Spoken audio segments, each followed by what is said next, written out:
Hello friends, my dear CS Foundation students. How are you all? Hope आप लोग सब पढ़ाई कर रहे होंगे and you people are enjoying my videos.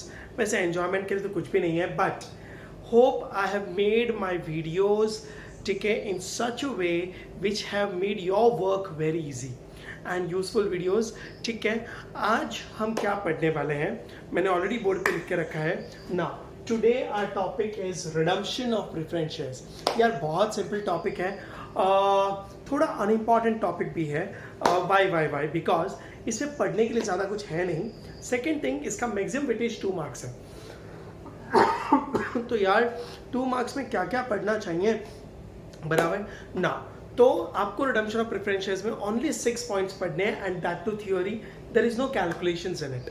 ठीक है, आपको redemption of preference shares executive में वापस है, वहाँ पर आप काफ़ी डिटेल्स में पढ़ोगे with all journal entries and all. But here 6 points theory जो मैंने आपके सामने बोर्ड पे लिख दी है. 5 मिनट में रिवीजन होता है.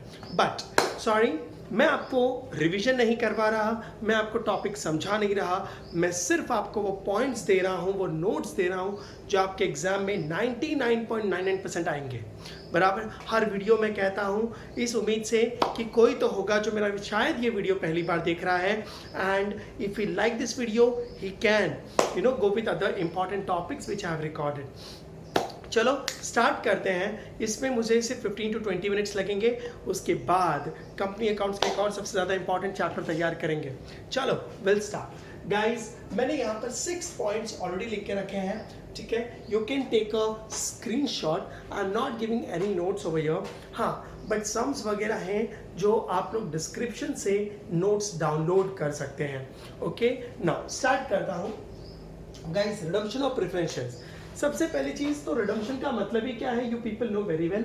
रीपेमेंट बराबर. मतलब पास्ट में कभी कंपनी ने प्रेफरेंस शेयर्स इशू किए थे और लोगों को प्रेफरेंस शेयर होल्डर बनाया था और पैसा लेकर, कैपिटल लेकर, जिसे आप प्रेफरेंस शेयर कैपिटल कहते हैं, उससे बिजनेस किया होगा. Now company want to repay to that preference share holders और उन्हें कहता है भाई बहुत हो गई तुम्हारे साथ बिजनेस, बहुत हो गया, तुम्हारे पैसे को यूज किया, अब हमको आपका पैसा नहीं चाहिए, अब अपना पैसा ले जाओ. इट्स कॉल्ड रिडम्पशन, क्योंकि कैपिटल हमेशा लायबिलिटी होती है कंपनीज के लिए. एम आई करेक्ट ना. लेकिन यहाँ पर कुछ 6 पॉइंट्स हैं जो आपको समझने हैं. सबसे पहला point, redemption of preference shares. किसी भी कंपनी को रिडीमेबल प्रेफरेंस शेयर्स कितने सालों में रिडीम करना है, maximum what is the life. तो गाइस, लॉ के हिसाब से the maximum life of redeemable preference shares is 20 years. जी हाँ, मैं एक आपको यहाँ पर से वही पॉइंट्स बताता हूँ जो कहीं ना कहीं एग्जाम्स में पूछे गए हैं. ओके, पढ़ के जाना है. मतलब किसी भी कंपनी ने अगर प्रेफरेंसेस, रिडीमेबल प्रेफरेंसेस इशू किए हैं बराबर, वो 20 years के अंदर अंदर या अप टू 20 years तक ही वो पैसा यूज कर सकते हैं and as per the rules they have to repay it back बराबर. तो आपको 20 years याद रखना है. बहुत सिंपल है यार बराबर.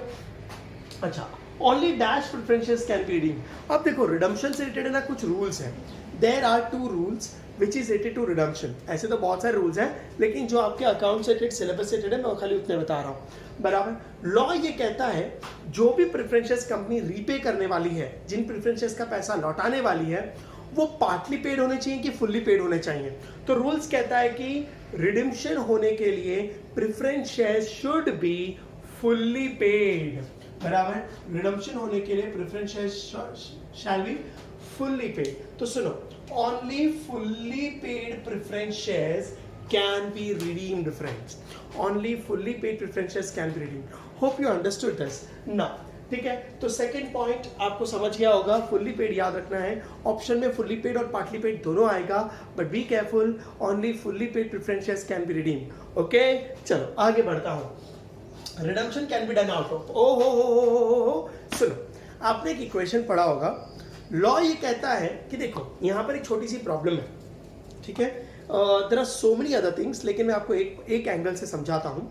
जब कोई कंपनी प्रेफरेंस शेयर्स रिडीम करेगी तो कहना इससे कैपिटल बाहर जा रहा है कंपनी के.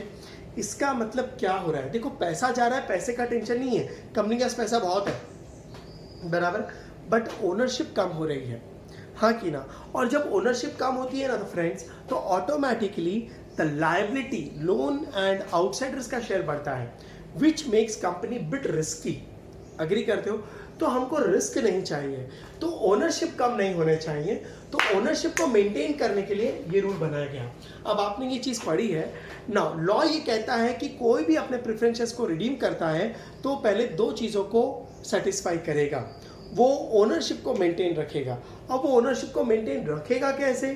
तो फ्रेंड्स, उन्होंने कहा है कि आप जितने पुराने शेयर्स रिडीम कर रहे हो ना, बराबर है, जितने भी रुपीस के, ठीक है, या तो उतने फ्रेश इशू करो, ये आपने पढ़ा है, बराबर है। और अगर आपको फ्रेश इशू नहीं करना है तो फ्यूचर में आपको बोनस इशू करने पड़ेंगे, शेयर्स के बदले शेयर्स। उसके लिए आज आप एक अरेंजमेंट कर लो which is called divisible profit transfer to CRR. Now इसको टेक्निकल लैंग्वेज में कहते हैं redemption can be done out of. Redemption करने के लिए आपको ये दो अरेंजमेंट में से कोई एक अरेंजमेंट करना पड़ेगा। तो क्या अरेंजमेंट करना पड़ेगा? तो या तो by transferring divisible profits to CRR, बराबर है, मैंने यहां पर चार्ट बनाया जो आपके कैलकुलेशन में भी आता है, बराबर। डिविजिबल प्रॉफिट या तो कैपिटल रिडम्पशन रिजर्व में ट्रांसफर करो। अब सर ये क्या है? डिविजिबल प्रॉफिट मतलब आपका जमा किया हुआ प्रॉफिट जो आप एक अलग से अकाउंट में ट्रांसफर कर रहे हैं सीआरआर बोल के। अब लॉ के हिसाब से एक बार अगर आपने कोई भी पैसा कैपिटल रिडम्पशन रिजर्व के नाम से ओपन कर दिया तो वो पैसा सिर्फ आप बोनस शेयर्स इशू करने के लिए ही काम ले सकते हो। You can issue only and only bonus shares. जब भी कंपनी कोई भी प्रॉफिट, ठीक है, कोई भी प्रॉफिट सीआरआर में ट्रांसफर करती है, इसका मतलब उनका बोनस शेयर इशू करने का इंटेंशन है, बस ऐसा समझ लीजिए, बराबर। तो ये आपने पढ़ रखा होगा। तो रिडम्पशन करने से पहले आपको एक कंडीशन फुलफिल करनी पड़ेगी, मोस्ट इंपॉर्टेंट, बराबर, कि भाई आपका डिविजिबल प्रॉफिट सीआरआर में ट्रांसफर होना चाहिए। सर कितना? जितने के शेयर है उतना। या फिर अगर आपको फ्यूचर में बोनस शेयर इशू नहीं करने हैं बट यू रिक्वायर मनी, तो आप फ्रेश इशू भी कर सकते हैं। लेकिन फ्रेश इशू किसका कर सकते हैं? इक्विटी शेयर्स और प्रेफरेंस शेयर्स का। फ्रेश इशू मतलब नए शेयर इशू करो, मतलब पुरानों को रीपे करो, नए शेयर इशू करो। तो पुराने शेयर होल्डर जाएंगे, नए शेयर होल्डर आ जाएंगे, ओनरशिप मेंटेन हो गई। अच्छा, लेकिन ये सबसे फायदेमंद है। ये सबसे फायदेमंद कैसे है? ये एक तीर से दो निशाने हैं। देखो भाई, मान लो कि 10 लाख के प्रेफरेंस शेयर कैपिटल है, मुझे 10 लाख रीपे करना है, तो कंपनी से 10 लाख रुपीस चले जाएंगे, लेकिन कंपनी में फंडिंग की कमी हो जाएगी, तो फ्रेश इशू नए 10 लाख के शेयर इशू कर दो, तो पैसा भी आ गया, ओनरशिप भी मेंटेन हो गई और बाहर वाले चले भी गए, कंपनी एकदम स्मूथली चलेगी। अगर पैसा बहुत है, प्रॉफिट्स बहुत है, तो फिर आप डीपी ट्रांसफर टू सीआरआर करो, इससे पैसा फंडिंग नहीं आती, because already you are so super rich ना योर कंपनी ना। तो इसको आप ऐसे इक्वेशन में लिख सकते हो इधर। अच्छा हाँ, एक चीज और समझने लायक है इसमें, फ्रेश इशू सिर्फ इक्विटी शेयर्स और प्रेफरेंस शेयर्स का ही होगा, मुझे ओनर के बदले ओनर मेंटेन करने हैं। आपको एग्जाम में क्या पूछेंगे मालूम है? क्या हम डिबेंचर्स इशू कर सकते हैं? तो सुनो, डिबेंचर्स और एनी काइंड ऑफ लोन, बराबर है, या debentures can not be issued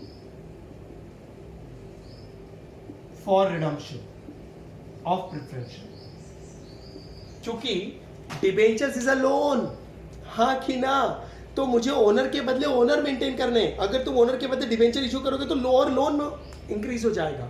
agree?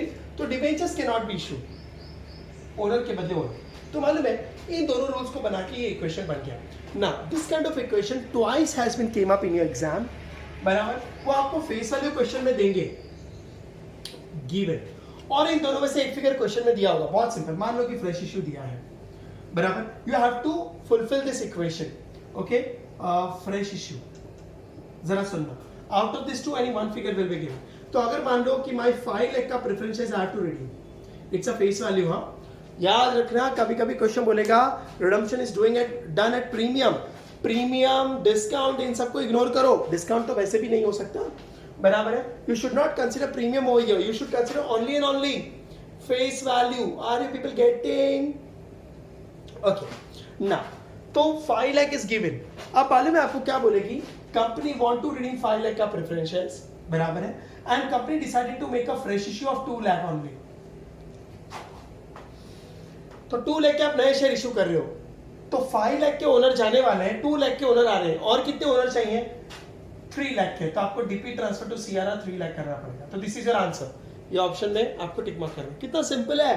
अच्छा, sometime they might give you कि company is doing DP transfer to CRR 3 lakh, तो how much fresh issue should be made? Of course 2 lakh. This will be given, out of this 2 1 figure will be given, और एक balance sheet figure निकालना है यार, orally हो जाएगा, कैलसी को हाथ लगाने की जरूरत नहीं पड़ेगी आपको. मैं ये लिख के रखता हूं, this is just this amount is just an exemplary, but left hand side should be equal to right hand side. Okay, तो देखो मेरा 4th पॉइंट हो गया, एक्चुअली 3rd और 4th कॉम्बाइंड है. तो देखो पहला पॉइंट क्या था, बोलो ना, maximum life of preference shares is 20 years, बराबर रिडीमेबल प्रेफरेंस शेयर्स. दूसरा, जो भी प्रेफरेंस शेयर्स रिडीम हो रहे हैं वो फुल्ली पेड होने चाहिए, पार्टली पेड नहीं चलेगा. पार्टली पेड शेयर्स रिडीम नहीं होंगे, अगर पार्टली पेड है तो उसको पहले फुल्ली पेड में कन्वर्ट करो, फिर रिडम्पशन हो सकता है, हाँ कि ना. ना, 3rd पॉइंट, रिडम्पशन करने से पहले आपको एक कंडीशन फुलफिल करनी पड़ेगी, वो है मेंटेनिंग ओनरशिप. तो जितने ओल्ड प्रेफरेंसेस आप रिडीम करने वाले हो उतने का ही या तो डीपी ट्रांसफर टू सीआरआर करो, या फिर ताकि आप फ्यूचर में बोनस इशू कर सके, या फिर फ्रेश इशू करो. आप समझ गए? 4th पॉइंट समझे. 5th पॉइंट, एक बार एग्जाम में आया हुआ है कि भाई आपने जो डीपी, अपना जो पूरे इतने सालों का प्रॉफिट है वो आपने सीआरआर में ट्रांसफर किया, तो what is the use of CRR? CRR काम क्या आता है? तो CRR is use only for one purpose, that is to issue fully paid bonus shares. तो देखो CRR is used only to issue fully paid bonus shares. आपको exam में fully paid bonus shares भी ऑप्शन में देंगे और partly paid भी देंगे. प्लीज फुल्ली पेड वर्ड पे फोकस करो. Okay, hope you are getting it यार. My screen is very clear है ना. ना okay, now CRR is used only to issue fully paid preference shares. Hope you people got this. आपको ये चीज समझ में आई फ्रेंड्स. लास्ट टॉपिक, आप अभी ये दिमाग में आपके आ रहा होगा, सर डिविजिबल प्रॉफिट क्या होता है, व्हाट इज डिविजिबल प्रॉफिट, बस वो मैं समझाने वाला हूँ. That is the last topic. लेकिन आपको पता है 6th टॉपिक 3 से 4 बार आपके एग्जाम में आया हुआ है. यस, मैंने कहा ना, सिर्फ थियोरी. कितने सिंपल छोटी छोटी चीजें हैं ना गाइस. आपका CS फाउंडेशन बहुत सिंपल है यार. अकाउंट्स बराबर आपको चाहिए. तो इससे पहले कि मैं स्क्रीन को थोड़ा नीचे करूं, you people just do one thing, you people just copy it down, sorry screenshot ले लो यार, मैं साइड हो जाता हूं. ठीक है, वीडियो को पॉज करके आप स्क्रीनशॉट ले सकते हैं. You can pause the video, बराबर, and then take a screenshot. Okay, now fine. Now अब देखो last point, 6th point, and then this topic will get completely over. Now friends, आप देखो डिविजिबल प्रॉफिट और non divisible profit, there are 2 topics. Profit है ना friends, profit बराबर are of 2 types, बराबर. एक होता है डिविजिबल प्रॉफिट और एक होता है non divisible profit. DP and NDP, we call it प्यार से डीपी एंड एनडीपी. अब आप बोलेंगे सर यार प्रॉफिट तो प्रॉफिट होता है, what is DP and what is NDP? बताता हूं. एक लेवल टर्म से बताऊंगा. प्रॉफिट जो डिविजिबल प्रॉफिट है, डिविजिबल का मतलब क्या है? डिस्ट्रीब्यूटेबल. आप उसे डिवाइड कर सकते हैं, मतलब ये वो प्रॉफिट है जो आप शेयर होल्डर्स को डिविडेंड के फॉर्म में डिस्ट्रीब्यूट कर सकते हैं, डिवाइड कर सकते हैं. नॉन डिविजिबल, इस प्रॉफिट से आप कभी भी डिविडेंड नहीं दे सकते, बराबर. अब सर ऐसा क्यों? अब इसका पीछे का बैकग्राउंड और रीजन बता देता हूं. डिविजिबल प्रॉफिट मेरा नॉर्मल बिजनेस का प्रॉफिट है, रेवेन्यू प्रॉफिट. ये रोज होता है, इसको कमाने के लिए ही हमने बिजनेस शुरू किया. लेकिन एनडीपी जो है ये रोज नहीं होता और इसको कमाने का इंटेंशन नहीं है, ये कभी कभी हो जाता है. तो ये रेगुलर इनकम्स नहीं है कंपनी की. तो जब रेगुलर इनकम्स नहीं है तो रेगुलर प्रॉफिट में डिस्ट्रीब्यूट नहीं किया जा सकता. यस, एट दी एंड तो सारा पैसा शेयर होल्डर का ही है, लेकिन इसके ऊपर कुछ रिस्ट्रिक्शंस है जो लॉ ने लगाए हैं. तो कभी भी रिडम्पशन के लिए आप डीपी यूज कर सकते हैं, एनडीपी आप कभी भी यूज नहीं कर सकते. तो कभी कभी एग्जाम में आएगा which reserves can be use for DP, ये आया हुआ एग्जाम में क्वेश्चन है. आप डिस्क्रिप्शन से नोट्स डाउनलोड करके देख लीजिएगा. मैंने प्रॉपर बाइफरकेशन करके दिया है, आपको बहुत मजा आएगा पढ़ने में और कम से कम टाइम में आप रीड करके खत्म कर देंगे. भाई हमारा पर्पस ये है आप बहुत अच्छे मार्क्स से क्लियर हो जाए, बराबर ना. डीपी एंड एनडीपी, ना लिसन. डीपी मतलब ठीक है कौन सी इनकम्स और एनडीपी मतलब कौन सी इनकम. मैंने नीचे लिस्ट लिखी है लेकिन मैं यहां लिख देता हूं, ज्यादा बेटर आपको समझेगा. डीपी को मत पढ़ो, एनडीपी को पढ़ो. There are 5 to 6 names which you have to ratify. Why you have to ratify, because वो प्रॉफिट कैसे होते हैं, किस लेवल पे होते हैं, वो सब आप कंपनी अकाउंट्स में पढ़ोगे. And company accounts full fledge आपके फाउंडेशन में नहीं है. You will go to learn in executive.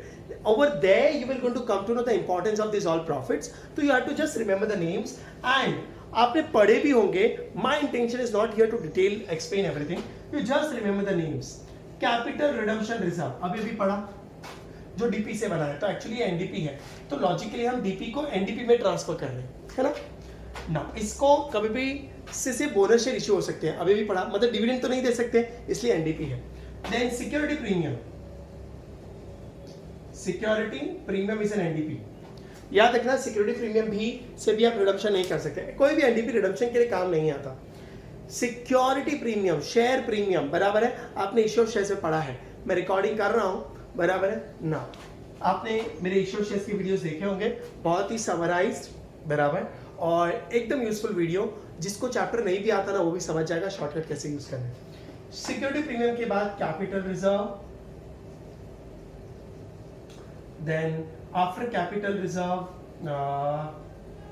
next is share forfeiture account. Then share forfeiture account के बाद profit prior to incorporation PPI, मैंने यहाँ लिख के रखा है, देख लीजिए, आपको दिखाई दे रहा होगा. एक और लिख रहा हूँ unclaimed dividend. अब एक्चुअली unclaimed dividend है ना, प्रॉफिट का पार्ट है लेकिन ये लायबिलिटी है, but sometime they give in the option, तो I have written on this side. DP में आपको कैसे नाम आएंगे मालूम है? जनरल रिजर्व,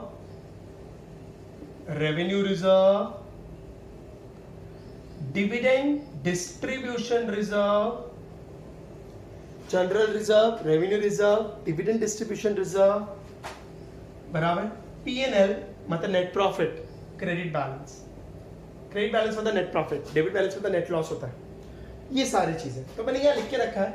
आपको एनडीपी याद रखना है, ये एनडीपी कभी भी रिडम्पशन में काम नहीं आते. Hope you understood. ये 6 पॉइंट्स आपको पढ़ने हैं. Redemption of preference shares is completely over. Hope you understood friends, बराबर. Thank you very much. Now जाने से पहले, इस वीडियो को ऑफ करने से पहले मैं आपसे ये कह दूं, ये टॉपिक्स पढ़ लीजिए. मैंने जो नीचे नोट्स दिए हैं वो डाउनलोड करके एक बार पढ़ लीजिए. आई गारंटी 99% वापस एक बार कह रहा हूँ 99.99% आपके एग्जाम में आएगा, बराबर. और अगर मैं जो कह रहा हूँ वो हो जाता है friends, and I guaranteed why I am so sure guys, from last 10 to 12 years we are teaching CS, only to CS, बराबर. हमको इंस्टीट्यूट का ट्रेंड्स थोड़ा थोड़ा पता चलता है. We do this very much analysis, ठीक है ना. अगर आपको पसंद आता है and you feel a confidence, please executive में हमसे एक बार कांटेक्ट करिएगा. In pro wing CS we are teaching to executive, professional as well as CS EET, because now CS foundation is your last attempt, बराबर. तो शायद ये topic मैं अपनी करियर में लास्ट टाइम पढ़ा रहा हूं जब तक वापस सिलेबस चेंज ना हो जाए, ओके. लेकिन अपना मेरा काम यही कंप्लीट नहीं होता फ्रेंड्स, मेरे CS टीम का काम. Now we pro wing CS believe in giving, you know, now personal services. now उसको प्रूव करवा देता हूं मैं. now what you people, अगर आपको कभी भी अकाउंट्स में कुछ भी लेवल पे डाउट्स आते हैं, ठीक है, you people can WhatsApp me on my personal number, that is 9773450031. but ठीक है, I'll go to reply you in between 5 PM to 7 PM friends, ठीक है. 5 PM to 7 PM 2 घंटे मैंने सिर्फ आप लोग को रिप्लाई करने के लिए रखे हैं, बराबर ना. बाकी time we are busy in the lectures ना, ओके. अच्छा, डाउट्स आपको कैसे भेजने हैं? You have to write your name, you are from which place, आप कौन सी जगह से हैं, बराबर. I would love to know, बराबर, कि आप इंडिया के कौन से कोने से मुझे मैसेजेस भेज रहे हैं. आई वॉन्ट कि आप इंडिया के कोई भी कोने में हो. If you have any doubts, I will be feeling blessed to solve your doubts, बराबर. And then you send your doubt में आप मुझे टाइप करके भेज सकते हैं. आप उस पर्टिकुलर क्वेश्चन का यू नो फोटो भेज सकते हैं. You can send me the pictures as well as you can send me your voice recording after sending the pictures. In any manner I'll reply you, I'm very sure, ठीक है. Please, thank you very much. Best of luck for your exams.